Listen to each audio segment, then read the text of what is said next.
बात है, इस खाद को डालने के बाद अब ज़मीन जो है भुरभुरी रहती है, बहुत जो सख्त होती है वो चीज़ नहीं होती, बहुत भुरभुरी। जब चीज़ भुरभुरी होगी तो कोई भी आप चीज़ बोओगे, फसल बोओगे तो उसका अलग ही इम्पैक्ट आता है। इसमें कैंचुए होते हैं ना, आप खाद भी डालोगे थोड़े बहुत इसके अंडे रहते हैं, वो कैंचुए बन जाते हैं, तो वो ज़मीन को भुरभुरी करते हैं।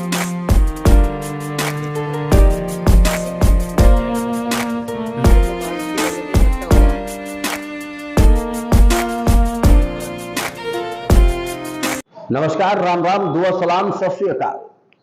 वक्त के साथ साथ खेती किसानी में कई बड़े बदलाव आए और इन बदलावों के साथ साथ खेती किसानी में दवाइयों के इस्तेमाल को भी जगह मिलती चली गई।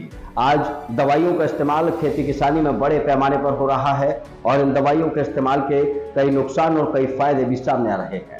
लेकिन आज हम आपको जो स्टोरी दिखाने जा रहे हैं वो दवाइयों पर नहीं है, किसानों की बातचीत पर नहीं है, वो स्टोरी है जैविक खाद पर, यानी कि ऑर्गेनिक खाद।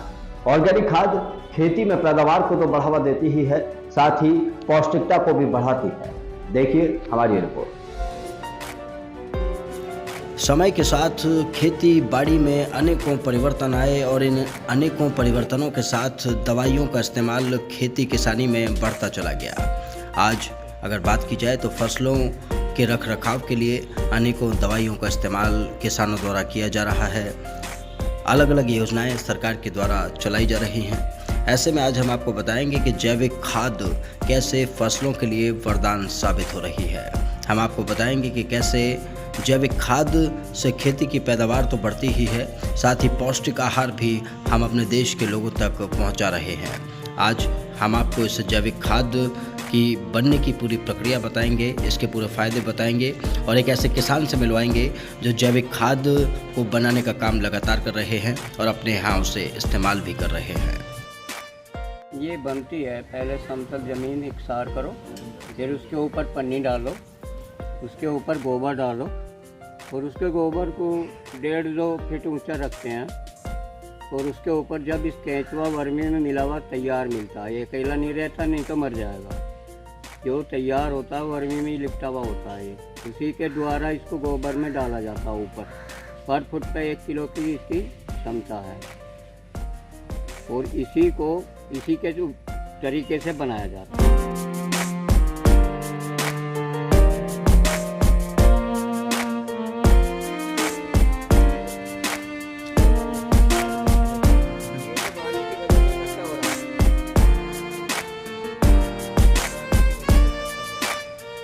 जैविक खाद को बनाने के लिए उन केंचुओं का इस्तेमाल होता है जो केंचुए हिंदुस्तान में मिलते ही नहीं। ये ऑस्ट्रेलियन केंचुए होते हैं जिन्हें हिंदुस्तान में लाया गया है और अब पूरे देश में जगह जगह पर इन केंचुओं से खेती की जा रही है। ये केंचुए खाद को बनाने का काम करते हैं, उसे बार बार रिसाइकिल करते हैं। अच्छा, ये केंचुआ ऑस्ट्रेलियन प्रजाति है जो इसे खाता है गोबर को। ये मिट्टी नहीं खाता, मिट्टी हमारे इधर का केंचुआ खाता है। ऑस्ट्रेलियन प्रजाति है ये, लाल रंग का थोड़ा हल्का होता है, लाल के रंग जैसा होता है और थोड़ी लंबाई इसकी 3-4 इंची की 4 इंची की होती है और हमारे यहाँ का काले मुंह का होता है और लंबा बहुत ज़्यादा होता है।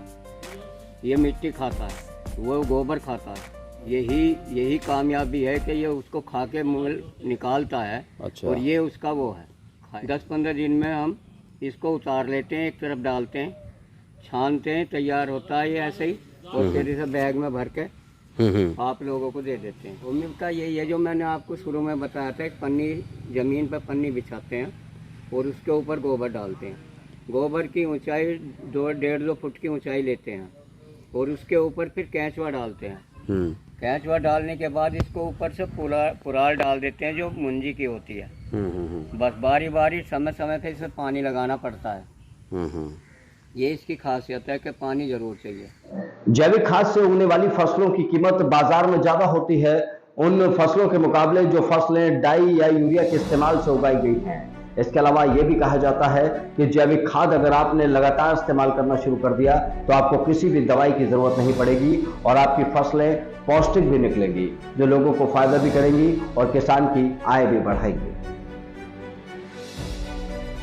किठौर की ओर पड़ने वाले गांव कीनानगर में हमारी मुलाकात हुई जैविक खाद को बनाने वाले किसान सतेंद्र तोमर से, जो जैविक खाद का बड़े पैमाने पर प्रोडक्शन कर रहे हैं। फ़िलहाल वो इस जैविक खाद को अपने खेतों में लगा रहे हैं, अपने रिश्तेदार और पड़ोसियों के खेतों में लगा रहे हैं और बाद में इसका बड़े पैमाने पर प्रोडक्शन करके इसे बाज़ार में भी लोगों तक पहुंचाने की पूरी तैयारी की गई है। सुनिए सतेंद्र तोमर को। ऐसा कुछ नहीं है, लागत का मतलब इतना अभी हमने कैलकुलेट भी ज़्यादा नहीं करा, क्योंकि मोस्टली हमने अपने खेतों में डाल डाला, फर्क पड़ता है, बहुत ज़्यादा फर्क पड़ता है। एक तो सबसे बड़ी बात है, इस खाद को डालने के बाद अब ज़मीन जो है भुरभुरी हो जाती है, बहुत जो सख्त होती है वो चीज़ नहीं होती, बहुत भुरी। और जब चीज़ भुरभुरी होगी तो कोई भी आप चीज़ बोओगे, फसल बोओगे, तो उसका अलग ही इम्पैक्ट आता है। मुझे नहीं समझे, हर चीज़, हर पोषण जो है, जितने पोषक तत्व पूरे मिलते हैं। अगर और सख्त होगी, मान लो उसकी लेयर सख्त है, तो हमारे पोषक तत्व ऊपर नहीं आ पाते, समझे नहीं। ये क्या है, भुरभुरी कर दे, क्योंकि इसमें कैंचुए होते हैं ना, आप खाद भी डालोगे, थोड़े बहुत इसके अंडे रहते हैं, वो कैंचुए बन जाते हैं, तो वो ज़मीन को भुरभुरी कर देते हैं बहुत ज़्यादा। तो उससे क्या होता है कि सारे पोषक तत्व हमें मिलते हैं और फसल अच्छी चलती है। ऑर्गेनिक खाद में शुरुआत जब आप करोगे तो प्रोडक्शन इतना अच्छा नहीं होने का, क्योंकि धीरे धीरे वो ज़मीन को अच्छी तरह करे, टाइम लगता है इसके अंदर। भाई आप जो केमिकल खाद है उन्हें मारोगे तो वो एकदम रिएक्ट करते हैं तुरंत, ये धीरे धीरे करता है। मगर हाँ, ये 2 साल के अंदर स्थिति ऐसी बन जाता है कि आपको केमिकल से अच्छा प्रोडक्शन देंगे। मेन चीज़ है आपकी ज़मीन की, देखिए हाँ, सारे पोषक तत्व जितने भी हैं वो सब ज़मीन में होते हैं। अब क्या चीज़, केमिकल क्या करता है, हमारे वो जो होता है ज़मीन को जो है उसकी परत को ऊपर की सख्त कर देता है, तो वो ऊपर नहीं आ पाते हमारे। ये क्या करता है, नरम भुरभुरी कर रखता है, तो पोषक तत्व हमारे सारे मिलते रहते हैं पौधों को। मगर उसमें टाइम लगता है, यह है कि 1.5-2 साल 2 साल लगते हैं। हमने ईख बोई थी, 2-4 मास में डाले थे, तो उसके अलग ही दिखाई दे रहे हैं, यानी कि उसका जो रंग है ना वो अच्छा बना रहता है एक साथ। मान कर चलो आप केमिकल के लोगे 10 रुपये किलो, तो वो कम से कम 25 रुपये किलो बिकी। अच्छा, ये शर्त ये है कि वो हो, ऑर्गेनिक हो, तो क्योंकि इसकी अगर आप बेकोगे तो इसकी जांच होती है। ऐसा नहीं है कि कोई कह दिया नुक चला गया, ऐसा नहीं। उसमें क्या होता है कि वो फिर जांच करते हैं कि वास्तव में ऑर्गेनिक है या नहीं है।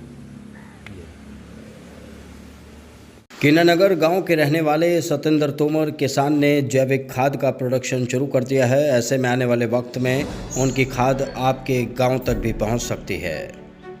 जैविक खाद का इस्तेमाल फसलों को फ़ायदा दे रहा है, तो किसानों द्वारा इसे इस्तेमाल किए जाने की भी ज़रूरत है। ऑर्गेनिक खाद यानी कि जैविक खाद पर हमारी ये स्टोरी आपको कैसी लगी, हमें कमेंट बॉक्स में ज़रूर बताइएगा। अगली बार आपको फिर लेकर चलेंगे किसानों के दरवाजे पर, किसान की आवाज़ बनेंगे, किसानों के मुद्दे उठाएंगे और किसानों से जुड़ी ऐसी ही कहानियाँ आपके सामने लेकर आएंगे। नमस्कार।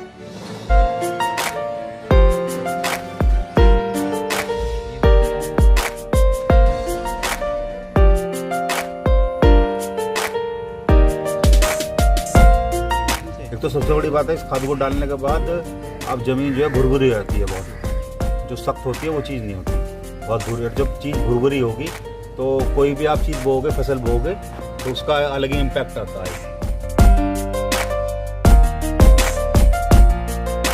इसमें कैंचुए होते हैं ना, आप खाद भी डालोगे, थोड़े बहुत इसके अंडे रहते हैं, वो कैंचुए बन जाते हैं, तो वो ज़मीन को भुरभुरी करते हैं।